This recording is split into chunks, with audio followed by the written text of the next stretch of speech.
Maple Street was the kind of place where people mowed their lawns in straight lines, gnomes mysteriously multiplied overnight, and the neighborhood watch took their job very seriously. Especially Mrs. Penelope Butterwhisk, who once reported a suspicious-looking cloud. But something was off this summer. It started with the squirrels. At first, it was subtle. A few overturned trash cans, a missing bird feeder, a suspiciously chewed-up garden gnome. The residents blamed raccoons, or raccoon teenagers, a theory proposed by Mr. Blanchard after his third cup of coffee and one too many YouTube conspiracy videos. But then came the signs, literally. Mrs. Butterwhisk was the first to see it during her morning power walk, which she did in a full tracksuit and with ankle weights that could crush a grapefruit. "Harold," she shouted to her husband, who was watering their already dead hydrangeas. "The squirrels are unionizing."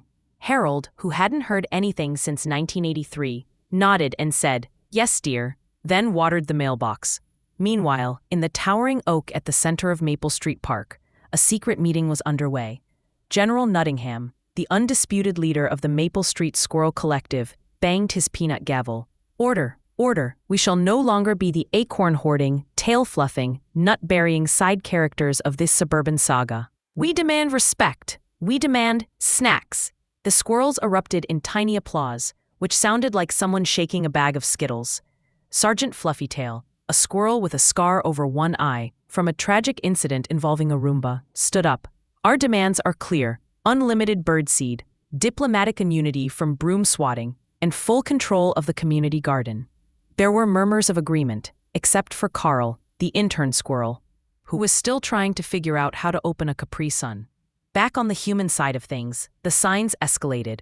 One morning, every mailbox on Maple Street had been stuffed with acorns. Hundreds of them. Some residents thought it was a prank. Others thought it was a sign of the apocalypse. "It's a warning," whispered Mr. Blanchard, examining the acorns with a magnifying glass. "This one is shaped like Florida. Coincidence? I think not." Then came the final straw. The Great Picnic Heist. The Maple Street Annual Community Picnic was the pride of the neighborhood. There were three-legged races, potato sack contests, and an aggressively competitive pie-eating contest that had once ended in a custard-related injury. But this year, the squirrels had a plan. As the residents enjoyed their picnic, the squirrels launched their assault. It was swift. It was coordinated. It was adorable. Hot dogs vanished mid-bun. Chips were carried away in synchronized squirrel chains. A watermelon was rolled off the table and down the hill, where it exploded in a dramatic, juicy finale. Children screamed with delight. Adults screamed with confusion. Carl, the intern squirrel, accidentally parachuted into the coleslaw.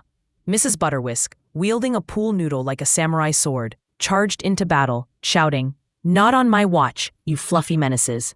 But the squirrels were too fast, too agile, too fuzzy. When the dust settled, the picnic was in ruins. The only thing left untouched was the gluten-free quinoa salad, which even the squirrels refused to eat. The neighborhood was in chaos. Emergency meetings were called. The HOA, Hamsters of America, long story, issued a strongly worded letter, and Mr. Blanchard began fashioning a tinfoil hat, just in case they're reading our thoughts. But General Nottingham wasn't done yet. In the Tree HQ, he addressed his troops. "Today, we have shown them. Tomorrow, we take the bird bath." The squirrels squeaked in approval. Carl accidentally squeaked in Morse code and was briefly suspected of espionage. Meanwhile, the humans were forming a counterplan. Mrs. Butterwhisk led the charge, organizing a neighborhood anti-squirrel task force. They wore matching t-shirts that read, "Nuts to Squirrels," and carried clipboards. Because nothing says authority like a clipboard. Their plan?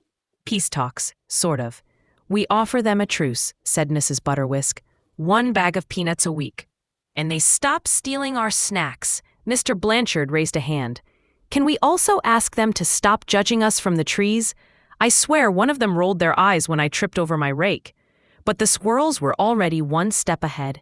And so, as the sun set over Maple Street, a historic meeting was arranged in the park gazebo.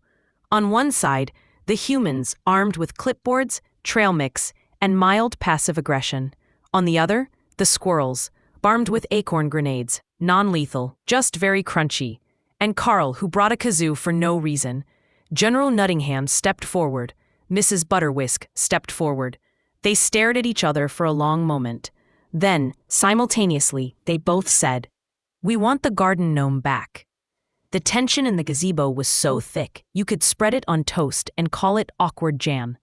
Mrs. Penelope Butterwhisk adjusted her headband and cleared her throat. "We are here to negotiate peace between the residents of Maple Street and the rodent community." General Nottingham narrowed his beady little eyes. "We prefer the term arboreal citizens." Carl the intern squirrel blew his kazoo enthusiastically. Everyone ignored him. "We have demands," Nottingham said, pulling out a crumpled napkin covered in peanut butter and scribbled notes. Mrs. Butterwhisk pulled out a laminated printout labeled Squirrel-Related Incidents, Pie Charts and Pie Theft. Mr. Blanchard, sitting in the back, whispered, "I still say we just build a giant catapult and launch them into the next town." "Harold," Penelope snapped, "we are being diplomatic." Harold, who had dozed off with a cookie in his hand, mumbled, "Yes, dear, very diplomatic. Launch them gently."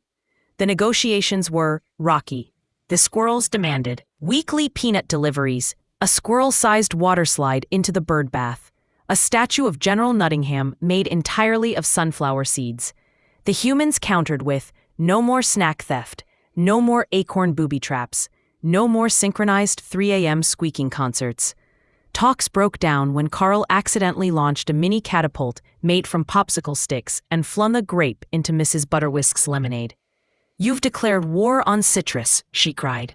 "I think that was an accident," said Mr. Blanchard, who had quietly started live streaming the meeting under the title Squirrel Summit Nutty Negotiations. Just when it seemed like all hope was lost, a tiny squirrel elder, known only as Granny Whiskernuts, shuffled forward on a cane made from a twig. Granny Whiskernuts squeaked a long, heartfelt speech in squirrelese. General Nottingham translated, wiping a tear from his eye.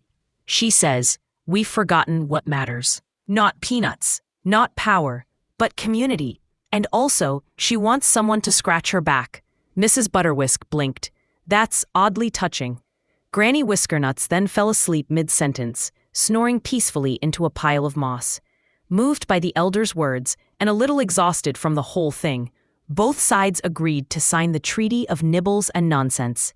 The treaty included a weekly snack exchange at the park gazebo, squirrel access to the bird bath during designated splash hours, the return of the garden gnome, with googly eyes added. Carl was promoted to junior ambassador of juice boxes. Peace had been achieved, for now. To celebrate the treaty, the neighborhood and the squirrels planned a joint event, the first annual Acorn Games. It was part Olympics, part picnic, part chaos. There were events like the Great Nut Toss, humans throw walnuts, squirrels critique Forn, Dash, obstacle course of doom, rake jumps, garden hose limbo, and sprinkler dodging. Dash, synchronized tail fluffing, mostly a squirrel event, but Mr. Blanchard insisted on entering. The games were a hit. Carl the intern led the opening ceremony by accidentally setting off a confetti cannon and knocking over the lemonade stand. It was, somehow, charming. The highlight of the games was the tug-of-war showdown, humans versus squirrels. The squirrels had numbers. The humans had questionable upper body strength. Mrs. Butterwhisk led the human team, wearing gloves and a determined scowl.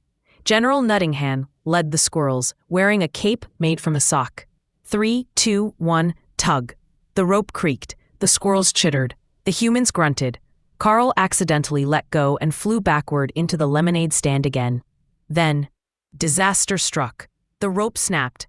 Everyone tumbled backward into a pile of garden mulch and inflatable pool toys. There was a moment of silence. Then, laughter. Mrs. Butterwhisk laughed so hard she snorted. General Nottingham chuckled so hard he hiccuped an acorn. Even Mr. Blanchard smiled, though he still wore his tinfoil hat just in case. From that day forward, Maple Street was never the same. Humans and squirrels coexisted in harmony, mostly. Picnics were shared, bird baths were respected, and every Tuesday, Carl gave motivational speeches to young squirrels about believing in yourself, even if you fall into coleslaw. As for Mrs. Butterwhisk, she became the first honorary member of the Squirrel Council and was gifted a tiny wooden acorn throne. She sits on it every morning with her tea, watching the squirrels run wild in the trees, a smile on her face and a trail mix bar in her hand. and somewhere, deep in the branches, General Nottingham looks out over his domain and whispers, "We may be small, but we are mighty, and slightly hypoglycemic."